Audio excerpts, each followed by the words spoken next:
આરંભ કરીએ તો વ્યાસપીઠની સમુપસ્થિત આપ સૌ ભાગવતના શ્રોતાઓ અને જે પણ મહાનુભાવો આ કથામાં ઉપસ્થિત છે સૌને મારા પ્રણામ વંદન. જય જલારામ. જરા જોરથી બોલો, જય જલારામ. મને એક દોહો બહુ ગમે, રામ નામ में लीन देखत सब में राम ताके पद वंदन करूं जय जय जय जलाराम. हमारे કેટલા મંદિરો ભગવાન જલારામ બાપા બધાને પ્રણામ કરીને આજની કથાનો આરંભ કરીએ. આઈએ જેટલા પણ ક્ષણો અત્યારે બહુ સુંદર કહેવાયું કે જેટલો અમૃતકાળ મળ્યો છે તમારે એક વાત તો માનવી પડશે કે હું તમને સાંભળું છું. હા, મારા કાન તમારી પાસે હોય છે. હા, હું વક્તા કેવો છું એ તમે જાણો, સારો છું ખરાબ છું નથી મજા આવતી કે એ તમે જાણો, એમાં હું નહીં પડું. હા, હું વક્તા કેવો છું એ તમારા ઉપર મૂકું, પણ હું એક સારો શ્રોતા છું એ તમને હું કહી દઉં. હા, સારું સાંભળું છું એ તમને કહી દઉં. એટલે અમૃતકાળ આપણો શબ્દ બહુ સુંદર હતો. તો આઈએ જેટલો પણ સમય આપણને મળ્યો છે એનો સદુપયોગ કરી અને ભગવતીય કથા, ભાગવતીય કથા, બ્રહ્માંડીય કથા, અખિલ બ્રહ્માંડીય કથાનો આરંભ કરીએ. ગઈકાલની કથામાં આપણે સૌ દર્શન કરતા હતા ભગવાન કૃષ્ણએ દ્વારિકામાં લગ્નોત્સવ મનાવ્યો છે. અરે કેવો જાગ જમાટ સાહેબ. મેં ગઈકાલે પણ એટલા માટે કીધું હતું એક સામાન્ય પૈસા વાળાનો જો દીકરો પરણતો હોય ને આટલો જાગ જમાટ હોય તો જે દિવસે ત્રિભુવનના નાથ પરણ્યા હશે ત્યારે દ્વારિકાને કઈ રીતે શોભાયમાન કરી હશે. એ ભગવાન લગ્નએ ભગવાન કૃષ્ણએ દેવી રૂક્મિણી સાથે પાણી ગ્રહણ કર્યું, એટલે કે લગ્ન કર્યા, હસ્તમેળાપ કર્યો. અને પછી ભાગવતમાં પ્રસંગ છે કે ભગવાનને ત્યાં એક દીકરાની પ્રાપ્તિ થઈ છે, પુત્ર રત્નની પ્રાપ્તિ થઈ છે. પણ ભાગવતમાં ભગવાનના દીકરાના લગ્નની ચર્ચા અથવા તો ભાગવતમાં ભગવાનના દીકરાના જન્મની કથા થોડી વિચિત્ર છે. વિચિત્ર એ અર્થમાં કે બાળક માત્ર 10 દિવસનો થયો ને એટલે એ વખતનો એક રાક્ષસ હતો, એનું નામ હતું સમરાસુર. એ સમરાસુર આ દીકરાનું હરણ કરી અને ભાગી ગયો. અને ભાગીને પછી એને શું કર્યું, એ દીકરાને સમુદ્રમાં ફેંકી દીધું. એક માછલી એ દીકરાને ગળી ગઈ અને એ માછલી શિકારીઓના હાથમાં આવી. તો શિકારીઓ યોગાનુયોગ સમરાસુરના જ શિકારીઓ છે. એ માછલી રસોઈ ઘરમાં વધ કરવા માટે આપી, એ માછલીનો વધ થયો તો એમાંથી એક જીવિત બાળકની પ્રાપ્તિ થઈ. બધાને આશ્ચર્ય લાગ્યું કે અરે રે, આ માછલીના ગર્ભમાંથી દીકરો નીકળ્યો. પણ એ વખતની એક ત્યાં નગરમાં રહેતી હતી સ્ત્રી, એનું નામ હતું માયામય સ્ત્રી હતી, માયાવતી. એને ઉછેર કરવા માટે આ પ્રદ્યુમ્નજીને આપ્યા. ધીરે ધીરે ધીરે સમય જવા લાગ્યો. પ્રદ્યુમ્નજીને એમ કે આ મારી માં છે, એમ ધીરે ધીરે સમય જવા લાગ્યો. ભગવાનના દીકરા છે ને એટલે આદત, છટા, રૂપ, રંગ બધું જ ભગવાન જેવું છે. અને એક દિવસ એવો આવ્યો કે એ પ્રદ્યુમ્નજી યુવાન થયા અને માયાવતી એ પ્રદ્યુમ્નજીના રૂપમાં આકર્ષિત.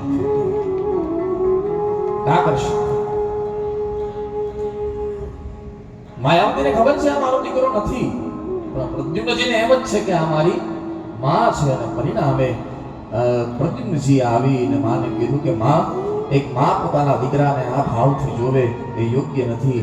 જ્યાં પ્રદ્યુમ્નજીના મુખમાંથી આ શબ્દ નીકળ્યા એટલે નારદજી ત્યાં આવ્યા અને નારદજી આવીને કીધું કે તમે કોઈ પિતા માતા પુત્ર નથી, તમે તો પૂર્વના પતિ પત્ની છો. હા, પતિ પત્ની છો. ભગવાન શંકરના શ્રાપે કરીને તમારી આ યોની થઈ છે મહારાજ. આટલી કથા નારદજીના મુખમાંથી નીકળી એટલે સુખદેવજીને પ્રશ્ન કરી લીધો પરીક્ષિતે કે બાબા, નારદજીના મુખમાંથી આવો શબ્દ કેમ નીકળ્યો કે તમે પતિ પત્ની છો?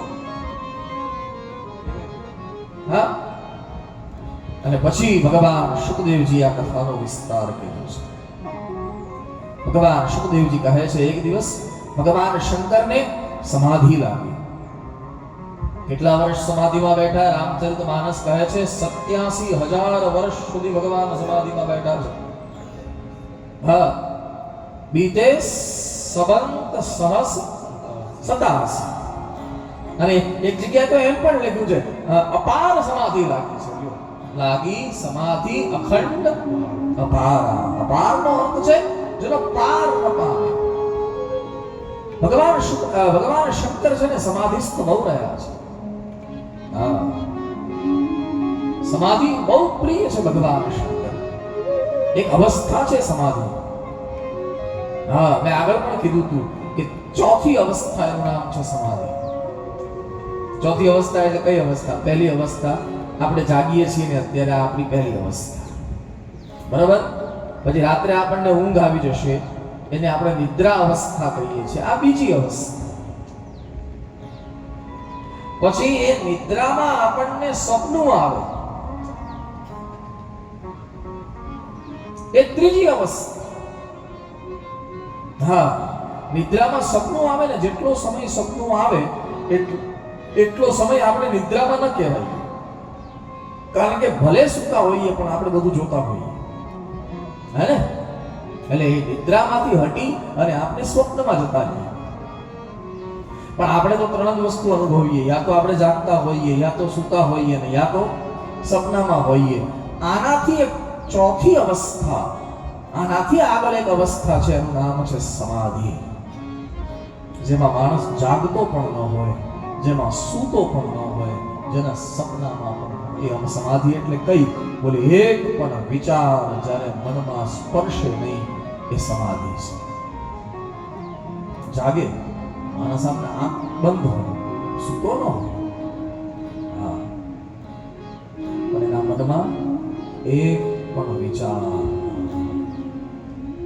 નિર્વિચાર અવસ્થા. ઇંગ્લિશમાં જેને થોટલેસ માઇન્ડ કહેવાય. થોટલેસ, કોઈ પણ વિચાર વગરની અવસ્થા, નિર્વિચાર અવસ્થા, નિર્વિકલ્પ અવસ્થા. ગોસ્વામીજી એટલા માટે ભગવાન શંકરને શબ્દથી નવાજે છે. નિરાકાર મોકાર મૂલમ.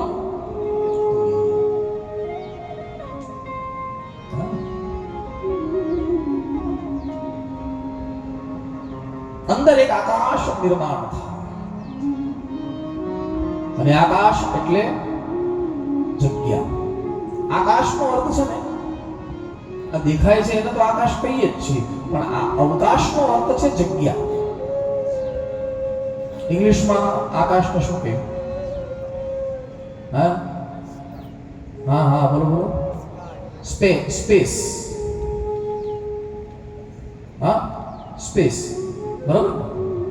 હવે ઉત્તમભાઈ, તમારા અને મારા વચ્ચે જગ્યા છે ને કે નહીં? તો એ જે જગ્યા છે એનું નામ છે અવકાશ. જરા સમજો, જરા અઘરું છે, પણ હવે મારે કહેવું જ છે. નહીં સમજો તો પછી આંગળી ઊંચી કરજો, પાછો સમજાવીશ, પણ કહેવું. હજુ તમારા અને મારા વચ્ચે જગ્યા છે ને? તો વચ્ચે શું છે? અવકાશ. એટલા માટે ઇંગ્લિશ વાળાએ પણ એ જ શબ્દ પકડ્યો છે. તમારા અને મારા વચ્ચે સ્પેસ છે ને? તમારે આ મુઠ્ઠી બંધ કરી દીધી મુઠ્ઠી બંધ, અથવા આમ મુઠ્ઠી બંધ કરો. જગ્યા છે વચ્ચે? છે. તમે આખો હાથ નહીં બંધ કરી શકો. જગ્યા છે ને? તો અહીંયા પણ આકાશ છે, અવકાશ છે. તમારું હૃદય અને તમે બે સાથે છો, હા કે ના? છો? એક સાથે છો? નહીં, તો વચ્ચે અવકાશ છે. હવે એનાથી આગળ લઈ જાઓ તો તમે ને તમારું મન બે સાથે છો, હા કે ના? નહીં ને? તો એની વચ્ચે જગ્યા છે, તો એનું નામ છે અવકાશ, એનું નામ છે સ્પેસ. સ્પેસ, તમારા અને તમારા મન વચ્ચે જે સ્પેસ છે એ વિચારમય છે. વિચારમય છે, વિચાર વગરનું નથી. ભલે તમે ક્યારેક આપણે એમ જોજો સાહેબ કે બેઠા હોઈએ શાંત, બધાને એમ લાગે કે ઓહો કેટલા શાંત બેઠા છે, પણ અંદરથી ભટકતા હોય. હા, એ એમ આ બધું મોટા પોંડાજી આવે, આમ નાના પોંડાજી આવે, આ બધું આમ કપરાડા સુધી આંટો મારી આવે, પછી એમ કે ના આ બધું વરસાદ છે કે નહીં, પાર્ટી બાજુ જોઈ આવીએ. ઘણા અમારી કથામાં બેસે ને, પછી બેસે આયા પછી ફરવા નીકળે. હા હા, જોયું તો બેઠા અહીંયા છો, શરીરથી અહીંયા હોય, મનથી એ જરાક થોડીક વાર થાય એટલે અમેરિકા સુધી આંટો મારી આવ્યો. હા, એવું કઈ જરૂરી નથી કે પોતાના ઘરે જ આંટો, અમેરિકા સુધી આંટો મારી આવ્યો. હા, ઘણા મુંબઈ આંટો મારી આવ્યો. ત્યાં કેમ હશે, મંડપ બરોબર બંધાયો હશે કે નહીં, હે કેવું હશે, આ બધું આ તો આ બધા શરીર અહીંયા છે એનો મતલબ એમ નથી કે ઈ અહીંયા છે. હા, રાયચંદભાઈ, આપણે કોઈની તબિયત પૂછવી હોય કે તમારી તબિયત કેમ છે, તો આપણે શું કહીએ? મોહનભાઈ, હા શંકરભાઈ, તમે સ્વસ્થ છો ને? આમ પૂછીએ ને, હા કે ના? આવડું મોટું માથું શું કામ લગાવો છો? નંજુભાઈ, મારે તમને પૂછવું હોય તમારી તબિયત કેમ છે, તો હું તમને એમ પૂછું સ્વસ્થ છો ને? તમે શું કહો? હા, સ્વસ્થ છું. સ્વસ્થનો અર્થ તબિયત છે જ નહીં. હા, એ તો આપણે બોલી દઈએ છીએ સ્વસ્થ છો, બાકી સ્વસ્થનો અર્થ થાય તમે તમારામાં છો ને, એનો અર્થ થાય સ્વસ્થ. હા, કોઈ વસ્તુ આપણે હૃદયસ્થ કરી લઈએ એટલે કે યાદ કરી લઈએ તો એ હૃદયસ્થ થઈ ગયું. કોઈ વસ્તુ આપણને બોલતા આવડી જાય તો એ કંઠસ્થ થઈ ગયું ને. કંઠસ્થ શબ્દ છે ને, કંઠસ્થ, કંઠમાં બેસી જાય એટલે કંઠસ્થ, હૃદયમાં બેસી જાય એટલે હૃદયસ્થ. એવી રીતે તમે તમારામાં છો કે નહીં એમ પૂછવા માટે શબ્દ વપરાયો છે સ્વસ્થ. તમે તમારામાં છો. આપણે એમ કહીએ કે હા ભાઈ મને ગઈકાલે તાવ હતો પણ આજે સ્વસ્થ છું. નહીં, તબિયત સારી છે. સ્વસ્થ તો આ જગતમાં ઈ જ રહી શકે જે પોતાના મન અને શરીરની સાથે તાલમેલ બેસાડી શકે. એ છે સમાધિ. જ્યાં તમામ દ્વંદ્વોનું, સમાધિનો અર્થ મારે જો કરવો હોય ને, એટલે કે ભાગવતના આધારે મારે જો તપોધન, મારે જો સમાધિનો અર્થ કરવો હોય ને, તો જ્યાં મનને સમાધાન મળી જાય એનું નામ સમાધિ. બસ, મનને જે જગ્યાએ જે બિંદુ પર સમાધાન મળે એનું નામ સમાધિ. દાનમ સ્વધર્મો નિયમો યમશ્ચ, ભાગવતનો 11 સ્કંદ. શ્રુતં ચ કર્માણિ ચ સદવ્રતાનિ સર્વે મનો વિગ્રહ લક્ષણાંતા પરો હિ યોગો મનસ સમાધિ. ભગવાન વ્યાસ કહે છે પરો હિ યોગો મનસ સમાધિ. જે બિંદુ પર આવીને, જે ક્ષણે આવીને, જે જગ્યાએ આવીને મનને સમાધાન મળી જાય એનું નામ છે સમાધિ. તમારા મનને આ થાંભલા પાસે સમાધાન મળ્યું તો એ થાંભલો તમારી માટે સમાધિ છે. હા, કોઈ સંતના ચરણમાં તમારા મનને સમાધાન મળી ગયું તો સંતનું ચરણ તમારા માટે સમાધિ છે. સમાધિ સ્થૂળ પણ છે અને સમાધિ સૂક્ષ્મ પણ છે. હા, પછી ઘણા લોકો એમ કે ભાઈ સમાધિ તો આમ છે, સમાધિ તો મર્યા પછી. ના, જીવતા સમાધિની પણ ચર્ચાઓ છે. માણસ બેઠો હોય અહીંયા અને મસ્ત અંદરનો અમીર થઈને બેઠો, દર ભરાઈ ગયો. એ સમાધિ છે. સમાધિનો અર્થ આપણે ત્યાં એક સ્થૂળ સમાધિ છે પણ કે ભાઈ અમુક જો દાખલા તરીકે સાધુ સમાજ હોય, કોઈ સાધુ સમાજના એના મૃત્યુ બાદ એને સમાધિ અપાય, સમાધિ પછી એને જમારાય, ડેરી બને, એ બધું કેટલું બધું થાય. એ પણ એક સમાધિ છે, સ્થૂળ સમાધિ. પણ આ હું જે અત્યારે ભગવાન શંકરની ચર્ચા કરી રહ્યો છું એ ચોથી અવસ્થા, અને એ ચોથી અવસ્થા નથી જાગતા, નથી સૂતા, નથી સ્વપ્નમાં, એ ત્રણેયની બહાર છે, એટલા માટે એનું નામ છે સમાધિ. એક ઓર વ્યાખ્યા કરું સમાધિની, હે, જ્યાં ઉપાધિ બધી પૂરી થઈ જાય એનું નામ સમાધિ. જ્યાં બધી ઉપાધિ વિરામ થઈ જાય. અને ઉપાધિ જન્માવે કોણ? મન. અહીંયા તમે બધા બેઠા છો, ત્યારે મારી સામે કથામાં બેઠા છો. હવે તમને એક સેકન્ડ માટે હું મૌન રહેવા કહું છું, હલ્યા વગર. કરું? એક પ્રયોગ કરાવો. હલવાનું નથી, ડોકોય નહીં હલાવો, કાંઈ નહીં. આંખની નેણ પણ ભલે ખુલ્લી રાખો, આંખ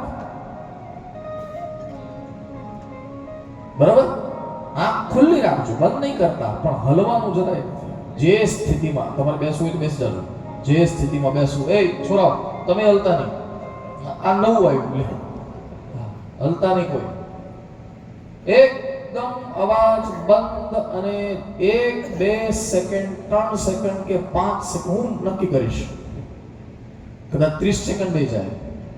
આંખ બંધ કરતા નહીં. આંખ બંધ કરવી હોય તો છૂટ છે, એવું નથી કે, પણ જુઓ 1 2 કરું ને, ના ચાલો 1 2 3 સ્ટાર્ટ.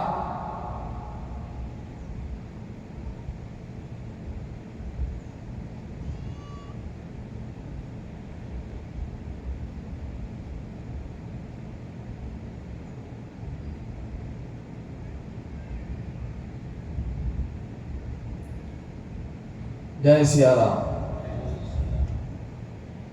બરાબર. હવે આ જે 30 સેકન્ડ કે 20 સેકન્ડ કે 25 સેકન્ડ આપણે સ્થિર થયા, બરાબર. હવે વગાડો તમે તારે, વાંધો નહીં, વગાડો. સ્થિર થયા ને? હા. હવે તમને હું એક વાત કહું, મારી સાથે શું થયું અને તમારી સાથે શું થયું હશે. સ્થિર તો થયા, પણ મનથી સ્થિર નહીં હોય. વિચાર ક્યાંક પહોંચી ગયા હશે, યા તો એમ વિચાર આવ્યો છે કે આ કેવી કથા કરાવે છે, આ કેવું.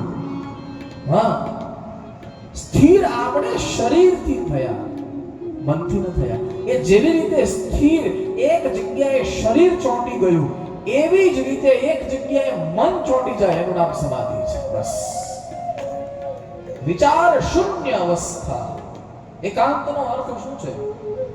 એકલા રહેવું, એનું નામ એકાંત નથી. આપણે બોલીએ છીએ કે મને એકાંતમાં રહેવા દો. એકાંતનો અર્થ એકલા રહેવું એ એકાંત નથી.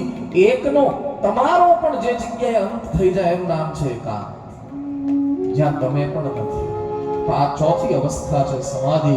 અને પાંચમી આનાથી આગળ એક અવસ્થા છે જે તુરીય અવસ્થા છે. તુરીય અવસ્થા એટલે જેનું ધ્યાન કરતા હો, જેને માનતા હો, જેનું ધ્યાન કરતા હો, એ જ બની જાઓ. જેનું ધ્યાન કરતા હો. આ કયું ઝાડ છે? હે કંજુભાઈ, આ કયું ઝાડ છે? હા, સામે કયું ઝાડ છે? પીપળો. આ પીપળો નહીં, અહીંયા મંડપની અંદર લાગ્યું છે. નારિયેળીને જોતા રહ્યો અને પોતે નારિયેળી બની જાઓ, આનું નામ તુરીય અવસ્થા. આવી પાંખ્યુંને ઈયળ લાગી. ભમરી જ્યારે બચ્ચા જન્માવે ને ત્યારે ઈયળના રૂપમાં જન્માવે, અને પછી એનું ભરણ પોષણ કરે અને દીકરાઓ એટલે કે ઈયળ જન્માવે, ભમરી ન જન્માવે, ઈયળ જન્મે. હા, અને પછી એનું પોષણ કરે એવો સમય આવે કે બધા દીકરાઓ એટલે બધા જ જીવો પરિપક્વ થઈ જાય, પછી એ ભમરી જ એના બચ્ચાને ડંખ મારે.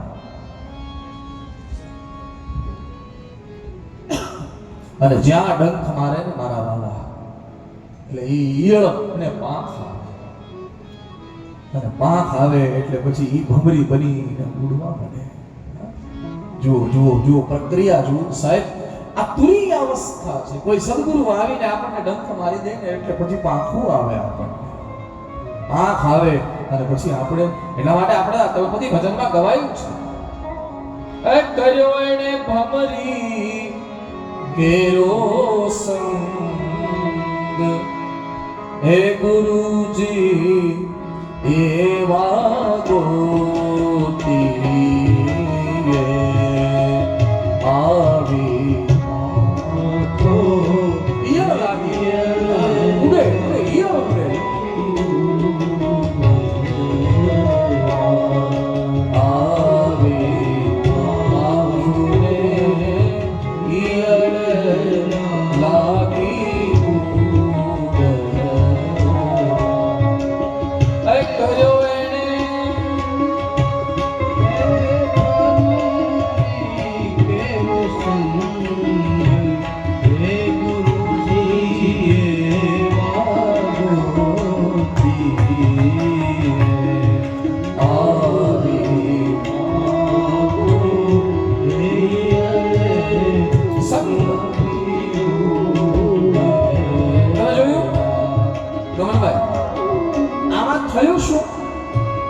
સંગનો મહત્વ છે. ભમરી કેરો સંગ. આપણે ત્યાં કાળોતરો નીકળે, કાળોતરો આપણે ઇંગ્લિશમાં તો કોબરા કહીએ, જો કે આપણા વિસ્તારમાં રસલ વાઇપર વધારે છે. કંડાળો, કામળીઓ જ કહેવાય ને, એ દિવ્યેશ કામળીઓ.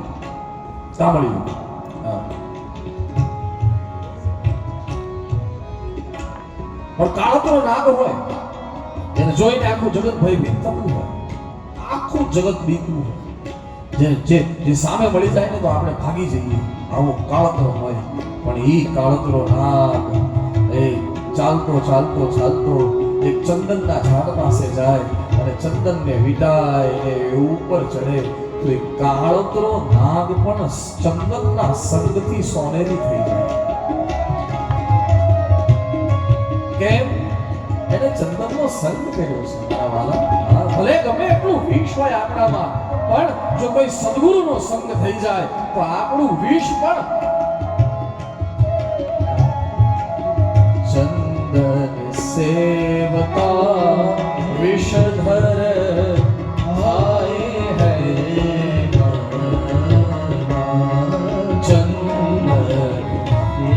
चंदन सेवता विषधर आए हैं मना. કારણ શું? કાળકો નાગ જેનાથી આ જગત બીતું હતું ઈ હેમનો એટલે કે સોનાનો થઈ ગયો. કારણ શું? કારણ કર્યો એને ચંદન કેરો સંગ, હે ગુરુજી એવા ગોતી આવી પાકો ઈયળ લાગ્યો.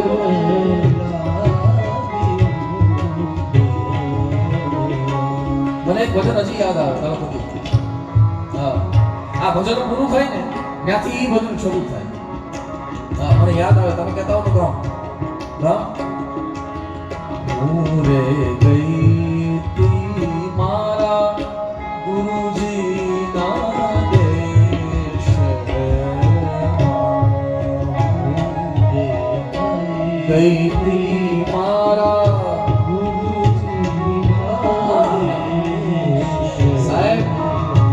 તમે શરીરથી તમારા ઘરે બેઠા હો પણ તમને તમારા ગુરુના દેશમાં પ્રવેશ મળવો જોઈએ. તમને હાથ પકડીને તમારો ગુરુ ઈ વિકલ્પ અવસ્થામાં, નિર્વિકલ્પ અવસ્થામાં લઈ જવા જોઈએ. એનું નામ છે સમાધિ. અને એના કરતા આગળ વાત કરું તો એનું નામ છે તુરિયા. નારિયેળી જોઈ અને પોતે નારિયેળી બની જાવ. તને જોઈને હું જતીન બની જાઉં. આ તુરિયા અવસ્થા. યાત્રા કરતા સ્થૂળ યાત્રા નહીં, માનસિક યાત્રા કરતા એક સમય એવો આવ્યો કે મીરા સ્વયં કૃષ્ણ બની ગઈ. આ તુરિયા અવસ્થા છે.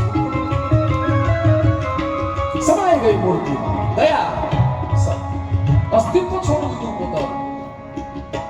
પોતે શું છે? પોતાનું અસ્તિત્વ સબ કુછ મિટા દિયા. મીરા પોતે કૃષ્ણ થઈ. ઈ તો સાહેબ એ દ્વારકાનું મંદિર, મીરા બેઠા હતા ભગવાનની સામે અને પૂજારીએ કીધું કે મીરા મંદિર બંધ કરવાનો સમય થઈ ગયો છે, બહાર નીકળો. બોલે મને આજે રાત્રે અહીંયા બેસવાનું, મારે બહાર નથી નીકળવું. બોલે મીરા એકવાર તાળું લાગી જશે ને પછી અમે બધા ઘરે જતા રહેશું. અને અમે ઘરે જતા રહ્યા તો પછી મંદિરમાંથી નીકળવાનો બીજો કોઈ રસ્તો છે નહીં, આખી રાત બેસવું પડશે. તમને પછી કઈ તકલીફ થઈ કે કંઈક પણ તકલીફ થઈ તો તમે નીકળી નહીં શકો. સવારે જ્યારે દ્વાર ખુલશે ત્યારે જ પછી બોલે કંઈ નહીં, તમે ચિંતા ન કરો, મને મારા ઠાકુર સાથે બેસવા. અને એક દીવો કર્યો. એક દીવો એ પૂજારીએ કર્યો કે મીરાને ભગવાનનું દર્શન થતું રહે, અંધારું ન થઈ જાય. પૂજારીએ કીધું મીરા ખરેખર બંધ કરી દઉં? બોલે હા, મને મારા ઠાકુર સાથે રહેવા. જોજો મીરા, કોઈ જગ્યાએથી નીકળવાનો બીજો કોઈ રસ્તો છે નહીં, બધે ભીત છે. કઈ ચિંતા ન કરો મહારાજ, તમે જાઓ. અને હે પૂજારીએ તાળું માર્યું. પોતાના ચાવી બાંધી ઘરે જઈ અને એની પત્નીને વાત કરી કે રાત્રે જો કોઈ જગાડવા આવે તો મને જગાડજો, કારણ કે મીરા અંદર છે. કદાચ એને કઈ તકલીફ પડીને કઈક દરવાજો કોક સાંભળી જાય ને જગાડવા આવે તો મને જગાડજો. અને હું સૂતો હોઉં ને તો આ ચાવી અહીંયા છે. સવાર થયું અને સવારે એ પૂજારી જાગ્યા. કોઈ આવ્યું તું રાતે? બોલે નહીં. ચાવી? બોલે ચાવી આ પડી છે. બધા બ્રાહ્મણોને ભેગા કર્યા કે મીરા મંદિરમાં અંદર બેઠા હતા રાત્રે, અને ખબર નહીં એ મહિલાની હવે રાત્રે શું હાલત થઈ હશે. ચાલો આપણે જઈએ. અને પરિણામે ભગવાનને જગાડવાનો સમય થયો. દ્વારકાધીશ પૂજારીએ થોડા બીતા મને મીરા સ્વસ્થ હોય, મીરા બરોબર હોય તો સારું. અને પૂજારીએ દરવાજો ખોલ્યો, આગળો ખોલ્યો. દરવાજો બે કમાડ ખુલી ગયા. સામે ઠાકોરજી હતા. પૂજારીએ પ્રણામ કર્યા અને જે ખૂણામાં મીરાને બેસાડી ત્યાં જોયું તો મીરા નહોતી. પછી છેલ્લી ક્ષણ દ્વારિકાના મંદિરમાં કે જ્યાં મીરા રાત્રે પૂજારીને દેખાણી, પછીથી આ જગતમાં મીરાબાઈને કોઈએ જોયા નથી. આનો પ્રમાણ અથવા કહેવાનો અર્થ કે આ છે પોતાના અસ્તિત્વને મટાવી દેવું. हस्ती को मोहब्बत में फना कौन करेगा? हस्ती को मोहब्बत में फना कौन करेगा? ये फर्ज मेरे सिवा अदा कौन करेगा? कौन करशे? हे मेरे प्रभु, मेरे दुश्मनों को रखना सलामत. हे मेरे प्रभु, मेरे दुश्मनों को रखना सलामत, वरना मेरे मरने की दुआ कौन करेगा? हस्ती को मोहब्बत में ये है तुरिया अवस्था. भगवान शंकर समाधि में बैठा है. लागे समाधि अखंड अपारा. अपार समाधि लागी. હવે એક રાક્ષસી વખતે જન્મ્યો, એનું નામ છે તારક અસુર. એને એક વરદાન છે કે ભગવાન શંકરનો જ દીકરો એને મારી શકે. હવે ભગવાન શંકર તો સમાધિમાં છે, એને જગાડવા કઈ રીતે એ ચર્ચા થવા લાગી. અને પરિણામે દેવતાઓએ નક્કી કર્યું કે આપણે એક કામ કરીએ. કામદેવને આ કામ સોંપીએ. કામદેવમાં એ તાકાત છે કે ભગવાન શંકરની સમાધિ તોડી શકે. કામદેવને બોલાવીને કહ્યું કે જાઓ તમે ભગવાન શંકરની સમાધિ તોડો. કામદેવે ના પાડી. નહીં. કેમ? બોલે આ જગતમાં હલકામાં હલકું કામ કરું, બાકી ભગવાન શંકરની સમાધિ ન તોડું. કારણ? બોલે મને બીક લાગે. શેની? જો ક્યાંક ભગવાન શંકરને ત્રાસ થશે અને એની ત્રીજી આંખ જો ખુલી જશે તો મારો પત્તો નહીં લાગે. હા, પછી દેવતાઓએ તૈયાર કર્યા, પરોપકારના નામે તૈયાર કર્યા. કામદેવ તમે આટલું કામ કરશો તો જગત પર ઉપકાર થશે, આ સમષ્ટિનું કલ્યાણ થશે, દેવતાઓનું જીવોનું કલ્યાણ થશે અને પરિણામે કામદેવ તૈયાર થાય. કામદેવ બહુ સુંદર બોલ્યા છે ભાગવતમાં, કે રામાયણમાં પણ બહુ સુંદર બોલ્યા છે કે હું કામ કરી રહ્યો છું તમારું, એનું કારણ એક જ છે કે આ જગતમાં બીજાના પર ઉપકાર કરવો એનાથી મોટો ધર્મ નથી. ના સાહેબ, આપણે ધર્મની વ્યાખ્યા કરી શકીએ કે ન કરી શકીએ. આપણે ભલે અત્યારે ટીલા ટપકામાં ફસાઈ ગયા છીએ ધર્મના, બાકી ધર્મનો એક જ અર્થ થાય અને અધર્મનો એક જ અર્થ થાય. ધર્મ કોને કહેવાય? બોલે બીજાના પર ઉપકાર કરવો એનાથી મોટો ધર્મ નથી, અને બીજાને પીડા આપવી એનાથી મોટો આ જગતમાં અધર્મ નથી. ના, બહુ સીધી સાદી વ્યાખ્યા છે ધર્મની. પરહિત સરિસ ધર્મ નહીં ભાઈ, અને પર પીડા સમ નહીં અધમાઈ. કોઈ વ્યાસજીને પૂછ્યું બાબા, કોઈ કે બાબા તમે આ 18 પુરાણ લખ્યા અને 18 પુરાણને સમજાવવા માટે આટલા બધા શ્લોકો લખ્યા, હવે આટલા બધા શ્લોકોનો તો અમે અભ્યાસ નહીં કરી શકીએ. આ 18 પુરાણનો એક શ્લોક એવો ખરો કે જેમાં બધા પુરાણનો સાર આવી જાય? ત્યારે ભગવાન વ્યાસે કીધું હા, આ 18 પુરાણનો એ સારભૂત સાર એક જ શ્લોક કયો? બોલે અષ્ટાદશ પુરાણેષુ વ્યાસસ્ય વચનદ્વયમ. બે જ વચન છે મારા આ 18 પુરાણના બોલા માટે. કયા કયા? બોલે પરોપકારાય પુણ્યાય પાપાય પરપીડનમ. બીજાના પર ઉપકાર કરવો એના સમાન આ જગતમાં કોઈ પુણ્ય નથી, અને આ જગતમાં બીજાને પીડા આપવી એના સમાન આ જગતમાં કોઈ પાપ નથી. ના, બચવું જોઈએ માણસે.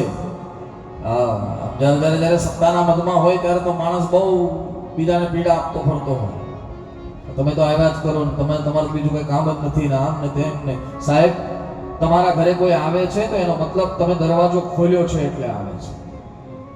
હા, તમારી પાસે અમારા સૌરાષ્ટ્રમાં તો એક હું નામ ન ભૂલતો હોય તો આલા ખાચર, બરાબર, જસદણના રાજા આલા ખાચર. એટલા બધા દાની, જે કોઈ આવે અને જે માંગે એ આપી દે. પછી બધા પ્રધાન બધા બેઠા હતા ને, એને ઈર્ષા થાય. એટલે એમ થાય કે મહારાજ એવા ભોળા છે ને કે બધા એને બનાવી જાય છે. હા, બે વાર માંગી જાય, 3 વાર માંગી જાય. એટલે એક દિવસ મંત્રીમંડળમાં એક પ્રધાનજીએ કીધું કે મહારાજ સાહેબ એક વાત કહો. બોલે હા. બોલે આ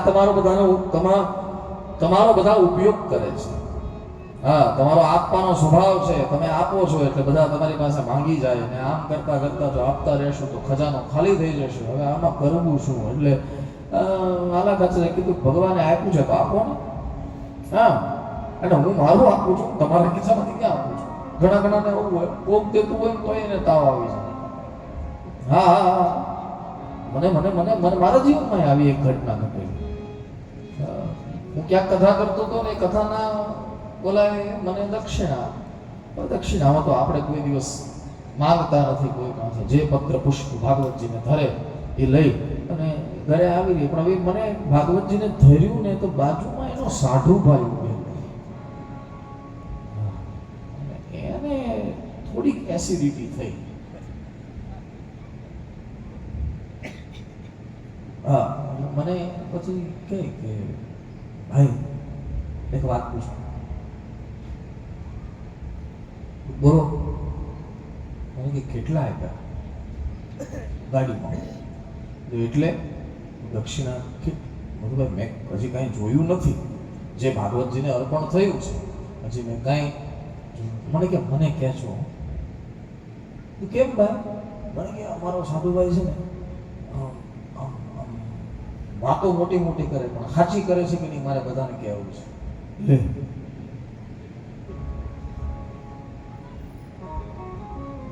મેં કીધું કથા કોણે કરી? મેં કીધું તમે. કથાનું આયોજન કોણે કર્યું? મારા સાધુ. પૈસા કોણે વાપર્યા? તો કે એ મારા સાધુ ભાઈ. એની પાસે પૈસા છે ને વાપર્યા? બોલે હા. તે 1 રૂપિયો આ કથામાં આપ્યો? મને કે નહીં. તો બહેરેમ સાનો મને કીધું તારે ખરેખર ક્યારેક ક્યારેક એવું થાય કોક ને આપતું હોય ને. એક એવો લોભી માણસ ઘેરે આવીને તાવ આવી ગયો હોય ને તો એની પત્નીએ કીધું કે તમે રોજ સુદર્શન પીવો ને તમને તાવ કાં આવી ગયો? હા, રોજ સુદર્શન પીવે તાવ ન આવે. એના પત્નીએ કીધું કે આ મારી માનવામાં નથી આવતું કે તમને તાવ આવી જાય. તમે આટલું બધું તમારા શરીરનું ધ્યાન રાખો છો, તમને આજે તાવ આવી ગયો એ બી હમીહાનનો 5 વાગે. હે તાવ કેમ આવ્યો? ત્યારે કે નહીં મારે નથી કેવું, મને માથું બહુ દુખે છે. તું પેલા બધા બામ લગાવી દે. એટલે પત્નીએ બામ લગાવી દીધી. પછી પૂછ્યું કે તમને કહું તમને તાવ કાં આવી ગયો? બોલે આજે મેં એવું એક દ્રશ્ય જોઈ લીધું એમાં હું બી ગયું.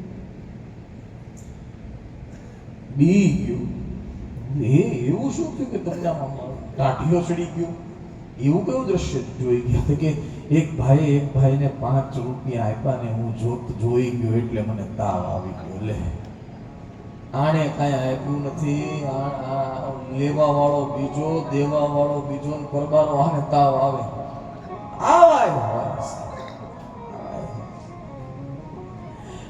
પરહિત સરિસ ધર્મ નહીં ભાઈ. બીજાને પીડા આપવી એના સમાન આ જગતમાં કોઈ અધર્મ નથી. અને બીજાના પર ઉપકાર કરવો, બીજાના સેવામાં રહેવું એના જેવો આ જગતમાં કોઈ ધર્મ નથી. તો એ આલા ખાચર પ્રધાનજી બહુ કહે કે મહારાજ તમારો દુરુપયોગ થઈ રહ્યો છે. તમારો ખજાનો ખાલી કરવામાં આવી રહ્યો છે અને માંગવા વાળા લાઈન લગાવીને બેઠા છે. માંગ્યા જ કરે છે. આપવાનું બંધ કરો નહીં તો આમને આમ ખજાનો ખાલી થઈ જશે. છેલ્લે બોલી ગયો એ પ્રધાનજી કે આ માખીઓ આવે છે ને માંગવા વાળા, એ શું કામ આવે છે ખબર? આપણે ત્યાં એક કહેવત છે, ગોળ હોય તો માખી આવે. મહારાજ ગોળ છે ને એટલે માખી આવે છે. આલા ખાચરે બધું સાંભળ્યું, કઈ વાત નહીં. એક દિવસ રાત્રે 11:30 વાગે ફરમાન આવ્યું, બધા રાજ્ય દરબારમાં હાજર થાઓ. અરે કોક ઊંઘમાં, કોક આમ ને તેમ ને રાજા કે એટલે તો દોડવું પડે. રાત્રે 11:30 વાગે બા મંત્રીમંડળ ભેગું કર્યું, દિવાળો સળગાવ્યા અને વચ્ચે એક ગોળનું ભીલું પડ્યું હતું.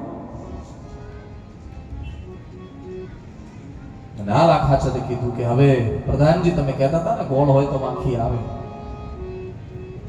આપો આમંત્રણ માખીને કે હવે અહીંયા આવીને બેસી. 1 કલાક રાહ જોઈ, 2 કલાક રાહ જોઈ, 3 કલાક રાહ જોઈ. સવારે બ્રહ્મ મુહૂર્ત થયું, 4 વાગ્યા સુધી એ ગોળનું ભીલું ત્યાં પડી રહ્યું, એક પણ માખી ન આવે. ધીરે ધીરે સમય ગયો અને સમય જતા સૂર્ય ભગવાને કોર કાઢી, દિવસ ઉગ્યો અને જ્યાં દિવસ ઉગ્યો એટલે માખીઓ આવી અને ગોળ પર બેસી ગઈ.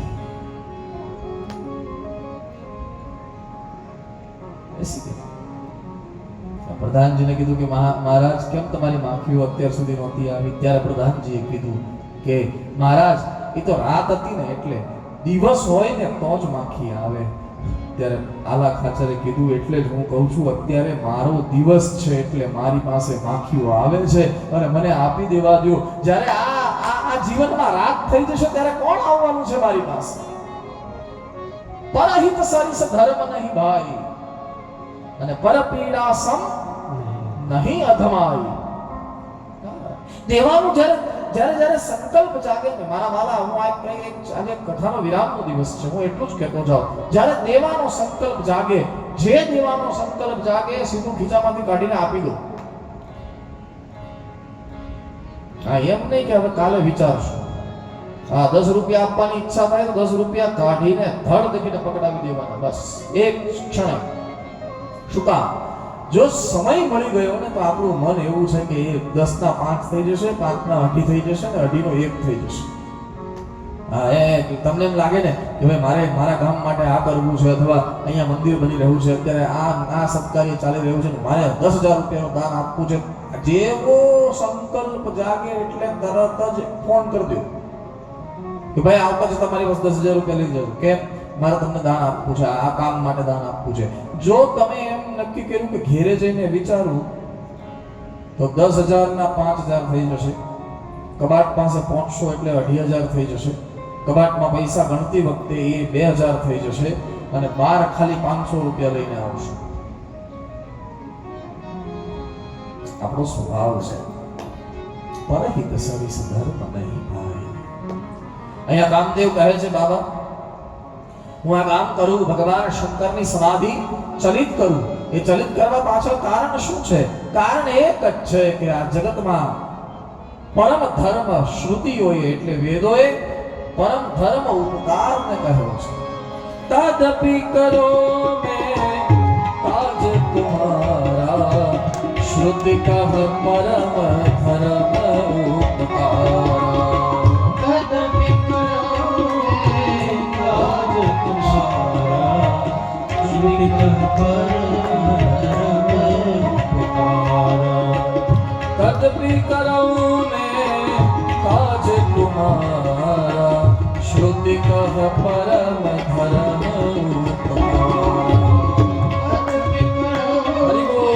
काज तुम्हारा श्रुति कह परम ऐसे भगवान कामदेव ज्યાં ભગવાન શંકર સમાધિસ્થ હતા, શબ્દ સ્પર્શ રૂપ રસ અને ગંધના 5 વાણ લીધા, પોતાની પત્ની રતિને સાથે લીધી, રથમાં આરૂઢ થઈ અને જ્યાં ભગવાન શંકર બેઠા છે ત્યાં આવ્યા ભગવાન કામદેવ અને હજી યુદ્ધ નથી કર્યું, હજી માત્ર ક્રોધ કર્યું. હા અને જ્યાં ક્રોધ કર્યો ત્યાં તો કોપે ઉજગહી બારી ચરકે તું છલમ હુમિકે सकल श्रुति से कोपे उजगहि बारी चरके छलम हुमिके सकल श्रुति से सिद्ध विरक्त महामुनि जोगी सिद्ध विरक्त क्या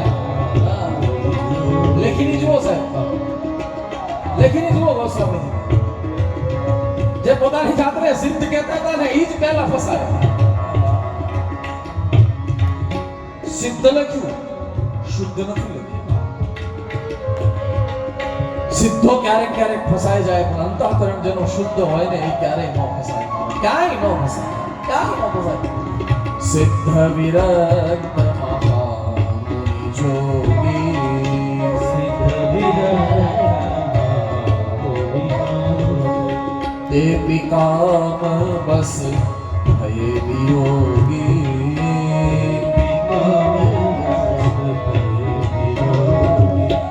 तदपि करो मैं काज तुम्हारा श्रुति कह परम धर्म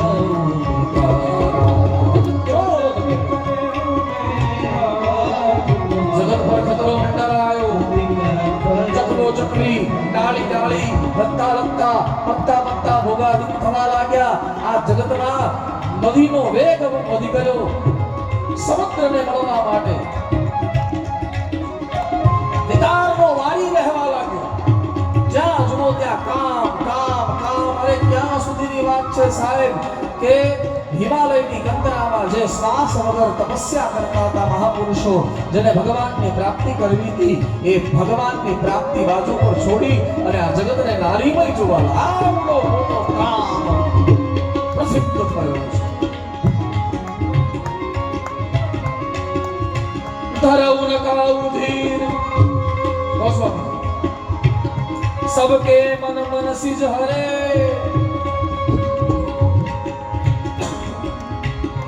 जय राखे रघुवीर देव ઉબરે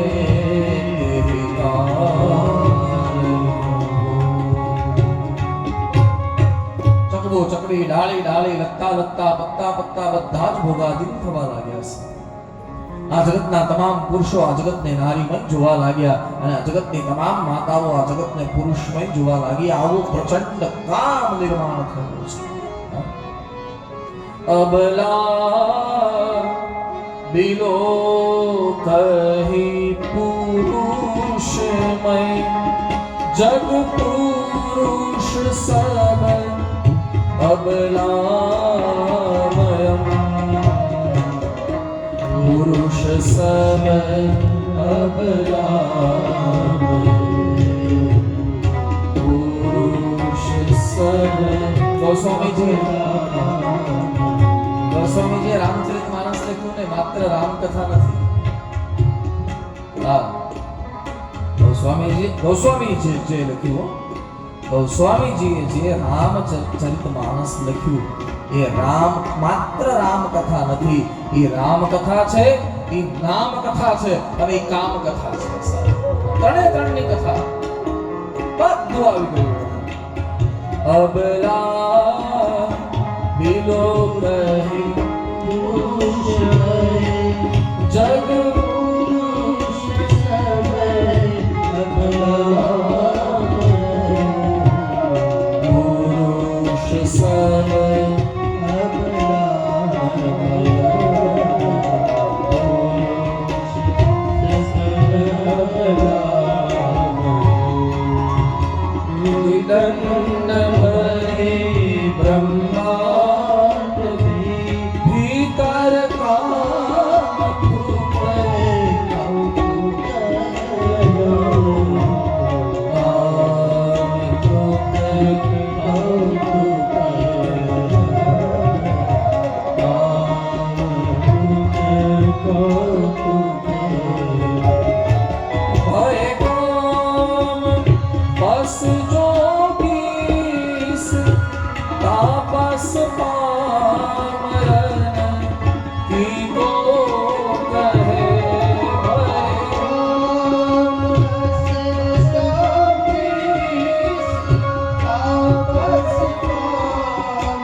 देखत रहे ब्रह्ममय देखत रहे ब्रह्ममय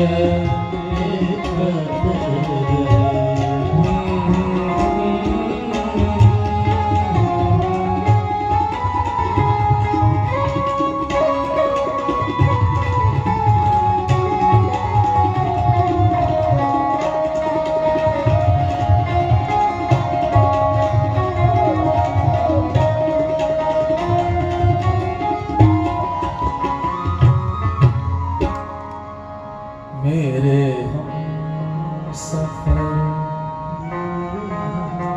अबला बिलो कही पुरुषमय जग पुरुष सब अबलामय. બધું જ થયું. આનાથી વધારે થયું. રામાયણમાં તો આખું એક આખું વૃત્તાંત લખ્યું છે. શું શું થયું? બધું જ થયું. એક વસ્તુ નથી. ભગવાન શંકરનું મન ચલિત નથી. પણ જ્યારે વધારે ત્રાસ થયો ભગવાન શંકરને અને ત્યારે ભગવાન શંકરનું ત્રીજું નેત્ર ખુલી ગયું. અને જ્યાં ત્રીજું નેત્ર ખુલ્યું એટલે કામ બળીને ભસ્મ થયો છે. ઘણા લોકો એમ કહે છે ભગવાન શંકરે કામને બાળ્યો નહીં, બળી ગયો.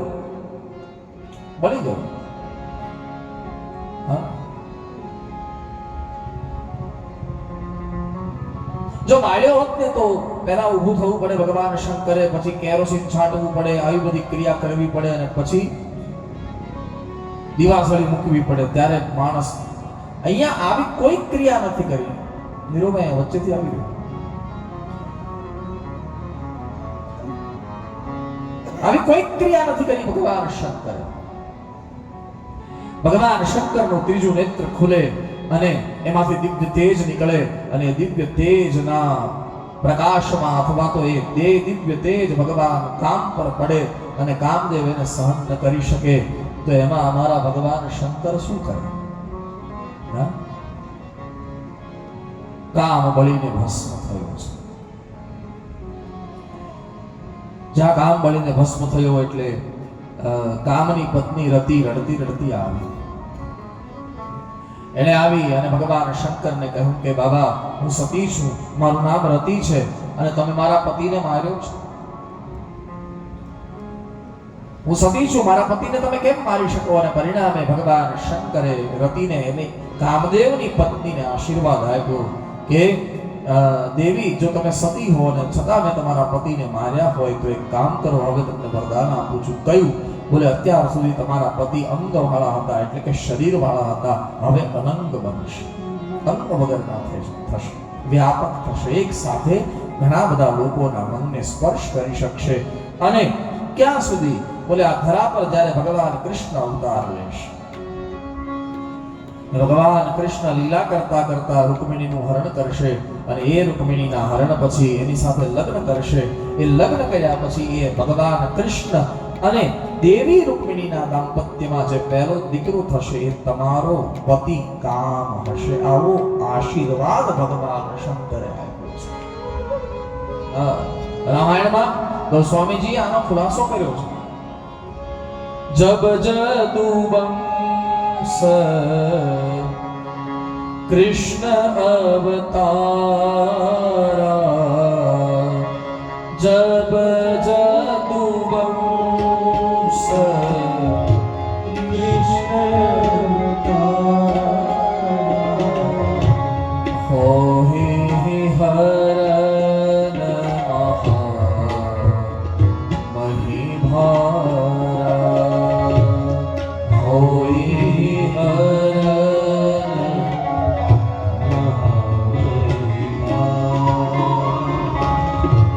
કૃષ્ણ તનય હોહિ પતિ તોરા.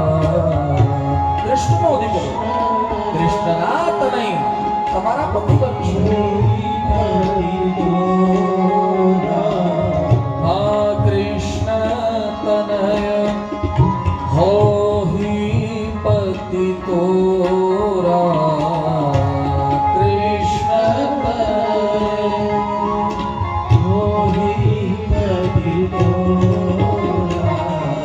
वचन अन्यथा होहि न मोरा, वचन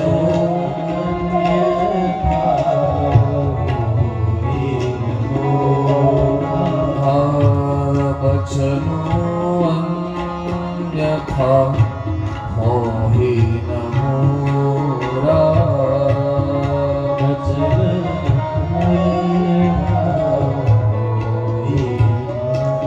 નારદજીના મુખમાંથી આ શબ્દ નીકળ્યો અને પ્રદ્યુમ્નજીએ સાંભળ્યો હું તો ભગવાનનો દીકરો છું.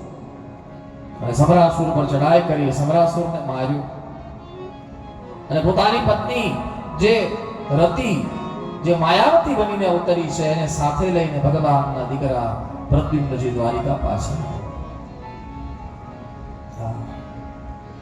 ભગવાનના દીકરા 10 દિવસના હતા ત્યારે ખોવાઈ ગયા હતા, ગુમ થઈ ગયા હતા. ત્યારે યુવાન થઈને પાછા મળ્યા એટલે ભગવાન કૃષ્ણને અને દેવી રૂકમિણીને બહુ આનંદ થયો.